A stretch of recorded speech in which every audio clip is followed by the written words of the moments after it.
Is this the season to offer Alek Manoah a contract? Got a little tipsy on Friday after the game.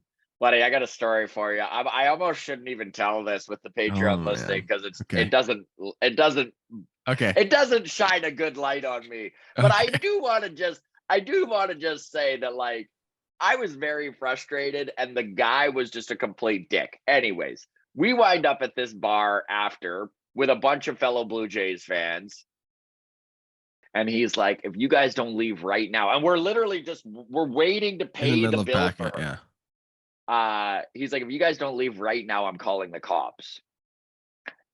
I That's not an lost it. overreaction. I lost it, man. I'm like, call the cops. You don't have the balls to call the cops. I'm like, call the cops. Now he's on the phone, and everyone's like, is he calling the cops? I'm like, no, he's not calling the cops. He's on the phone with his mom telling on us for moving his table. Oh, he's moving his table. Now, this is sort of funny, but what made it worse is like MLB Mondays. Thank you so very much to the Patreon folks who are Yeah. watching right now. Here's the rundown just for anybody that is trying to decide whether they want to skip the rest of this episode or not. Yeah. Uh, we've got Blue Jays stuff. We've got Tommy John surgeries on the rise this season. We've got the disaster that is the St. Louis Cardinals.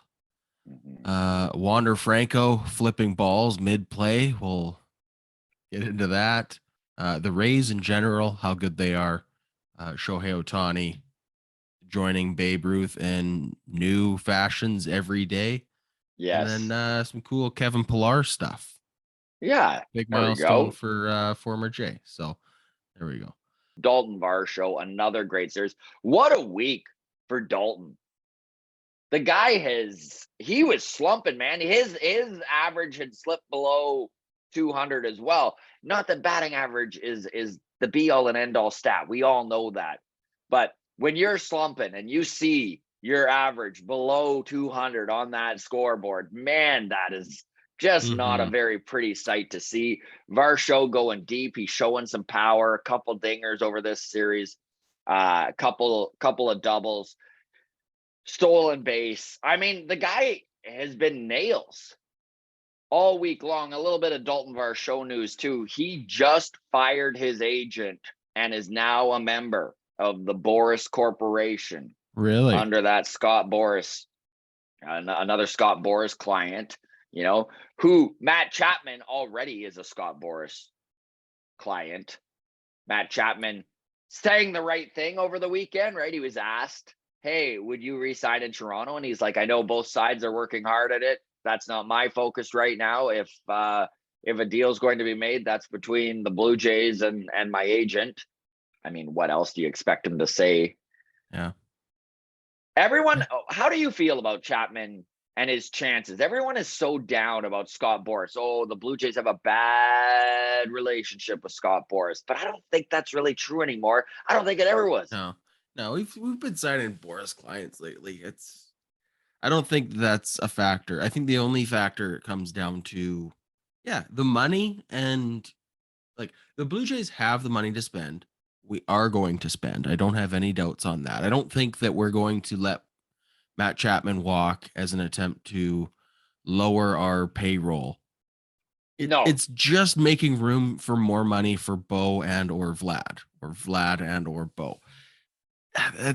That's all it comes down to in my estimations. I think there's got to be conversations with Bo and Vlad. They got to get a real idea in their head, their confidence level to sign both of them. Mm-hmm. If they're, can I say this? If they extend or even make a generous offer to Matt Chapman, whether he takes it or not, I don't think that's a good sign for both Bo and Vladdy returning.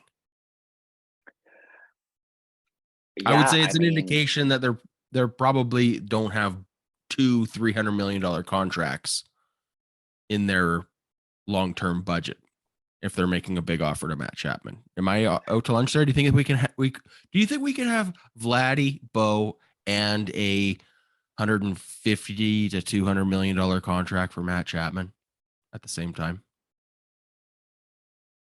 I mean, I guess it depends on how this front office views the value of these guys long term when it comes to the back end money they can make for Rogers. Because that's all this is all business. Yes, Rogers is the second richest ownership group in all of baseball behind only the New York Mets. Do you think that we can spend to the Cohen tax?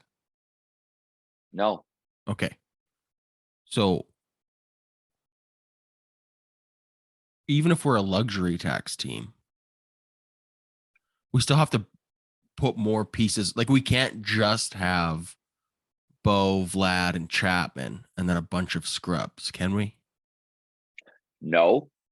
Obviously, the way baseball is going is you really do need these young prospects, some of them to pan out to alleviate the financial burden of carrying some of these top guys that the Blue Jays are going to need to do, right? So if the Blue Jays are going to be able to lock up Vladdy and Bo, they're going to need to cross their fingers and hope that Tiedemann works out, that Brendan Barriera works out, that they can lean on certain Hey, prospects to carry the team with investing very little money into that area.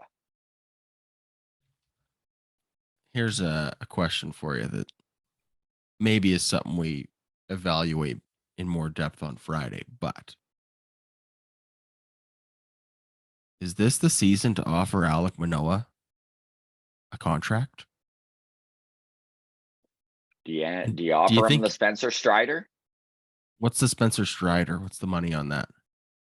Do you want to pull that up? Because off the top of my head, I'm not 100% sure, but I know that one thing that Alex Anthopoulos with the Atlanta Braves has done is done an incredible job of finding the young guys that they want to be a part of their core and locking them up long term at somewhat reasonable rates. Now, yeah, technically he's getting bargains on some of these guys by jumping the line, right? Maybe Okay. signing them to long term contracts like the Rays did with Wander Franco before a guy's 100% proven himself.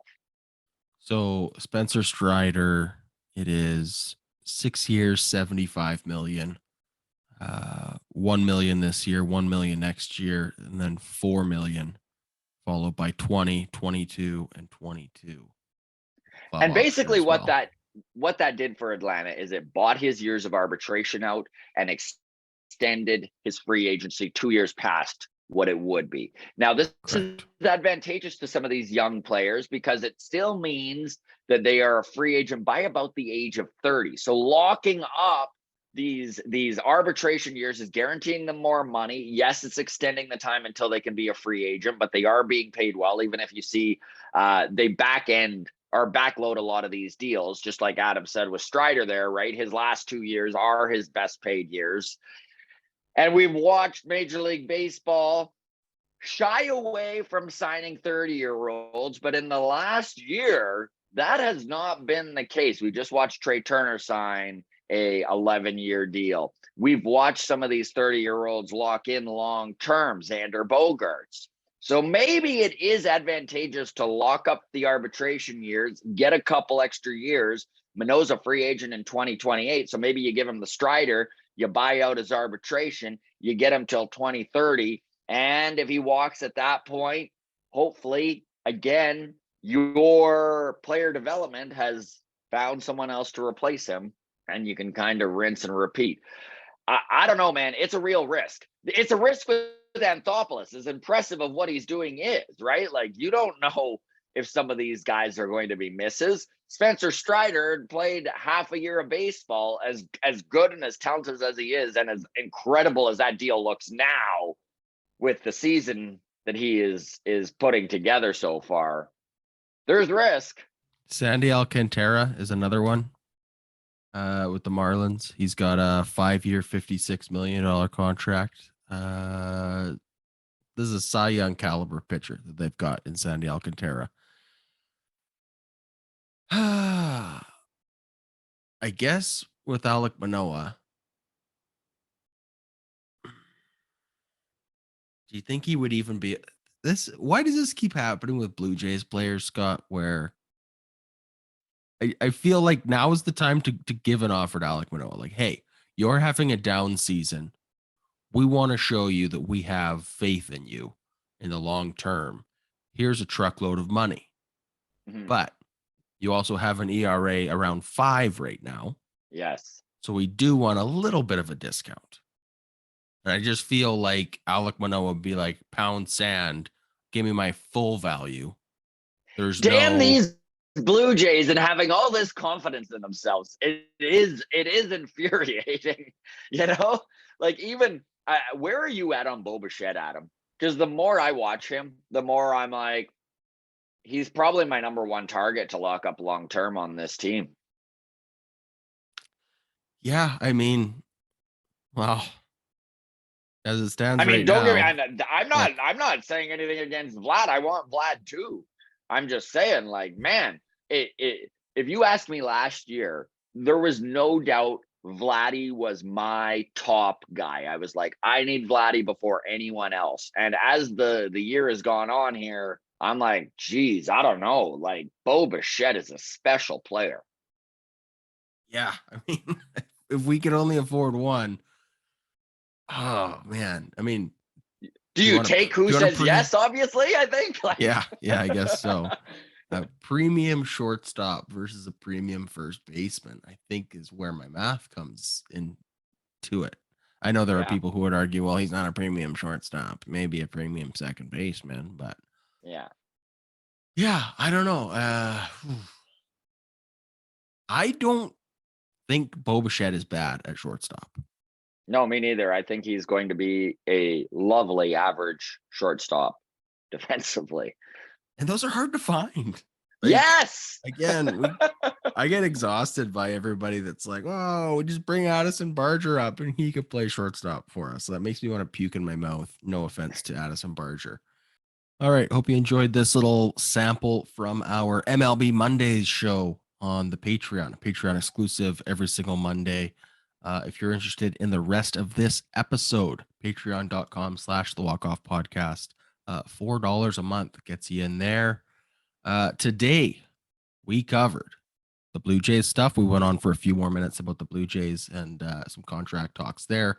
We talk the dumpster fire St. Louis Cardinals. What's going on there with the catching situation? Does the manager need to be fired? It seems inevitable. We get into all that. We talk the Wander Franco showboating that's maybe gone too far in Tampa Bay. So we touch on that. The Rays in general. Shohei Ohtani, good for baseball or bad for baseball? The answer might surprise you. Anyways, thank you so much for watching this and for even considering supporting us on Patreon. So appreciate it, and go Jays go. Cheers.